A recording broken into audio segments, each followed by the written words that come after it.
Videos देखने के लिए सब्सक्राइब करें जनसत्ता.com, बेल आइकन दबाकर पाएं लेटेस्ट नोटिफिकेशंस। जब कोमा में चले गए थे अमिताभ बच्चन, तो इंदिरा गांधी ने किन से बनवाई थी ताबीज। देश के उस चमत्कारी बाबा की कहानी जिनके नेहरू से लेकर वाजपेयी तक भक्त थे। भारत को ऋषि मुनियों का देश कहा जाता है। संत, महात्मा, पीर और फकीर इस देश की पहचान रहे हैं। आज हम आपको उस दिव्य संत की कहानी दिखाएंगे जिनके इंदिरा गांधी से लेकर अटल बिहारी वाजपेयी तक भक्त थे। आज कहानी देवराहा बाबा की। ऐसा माना जाता है कि देवराहा बाबा का जन्म उत्तर प्रदेश के देवरिया जिले में हुआ था। बाबा लोगों के मन की बातें बिना बताए ही जान लिया करते थे। आम लोगों के अलावा नेता, उद्योगपति, फिल्मी सितारे और बड़े बड़े अधिकारी देवराहा बाबा के पास आया करते थे।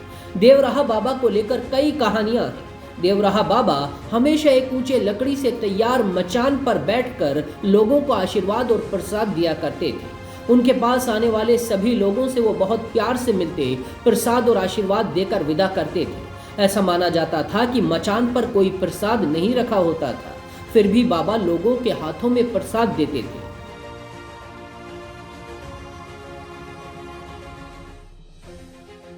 साल 1983 में फिल्म कुली की शूटिंग के दौरान अमिताभ बच्चन घायल हो गए थे। चोट इतनी गंभीर थी कि वो कोमा में चले गए। गांधी फैमिली से अमिताभ बच्चन के अच्छे रिश्ते थे। इंदिरा गांधी को जब अमिताभ के साथ हुए हादसे का पता चला तो उनको देखने हॉस्पिटल पहुंची। तब इंदिरा गांधी ने देवराहा बाबा से सफेद कपड़े में लिपटा एक ताबीज भी मंगवाया था। ये ताबीज 10 दिनों तक अमिताभ बच्चन के तकिए के नीचे रखा रहा था। जब अमिताभ बच्चन ठीक हो गए तो ताबीज को हटा दिया गया। इस घटना के बाद अमिताभ बच्चन का विश्वास भी देवराहा बाबा में और बढ़ गया था।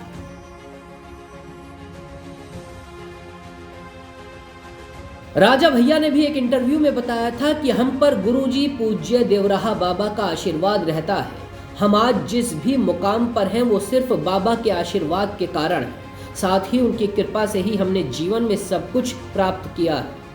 देश की बड़ी बड़ी नामी शख्सियतें देवराहा बाबा के आगे नतमस्तक रहती थी। साल 1977 में जब इंदिरा गांधी चुनाव हार गई थी तब वो देवराहा बाबा से आशीर्वाद लेने पहुंची थी। बताया जाता है बाबा ने उन्हें हाथ उठाकर आशीर्वाद दिया था और साल 1980 के हुए चुनाव में इंदिरा गांधी को बड़ी जीत मिली थी। 4 खंभों पर टिका मचान ही बाबा देवराहा का आशियाना था। नीचे से लोग उनके दर्शन करते थे और आशीर्वाद लेते थे। बाबा देवरिया जिले के महिल गांव में साल में 8 महीने बिताते थे। बाबा के दर्शन के लिए 1911 में जॉर्ज पंचम भी भारत आए थे। देश के महान विभूति डॉक्टर राजेंद्र प्रसाद, मदन मोहन मालवीय, इंदिरा गांधी, अटल बिहारी वाजपेयी, मुलायम सिंह यादव, वीर बहादुर सिंह, जगन्नाथ मिश्र जैसे नेता बाबा का आशीर्वाद लिया करते थे। बताया जाता है बाबा देवराहा ने जून 1990 को शरीर त्याग दिया था। उनके भक्त मानते हैं कि वो लगभग 250 साल से ज्यादा जीवित रहे थे और उन्होंने कई चमत्कार किए थे। कहा तो ये भी जाता है कि बाबा जानवरों और पक्षियों की भाषा को भी समझते थे। तो ऐसे ही किस्से और कहानियों के लिए देखते रहिए जनसत्ता.com।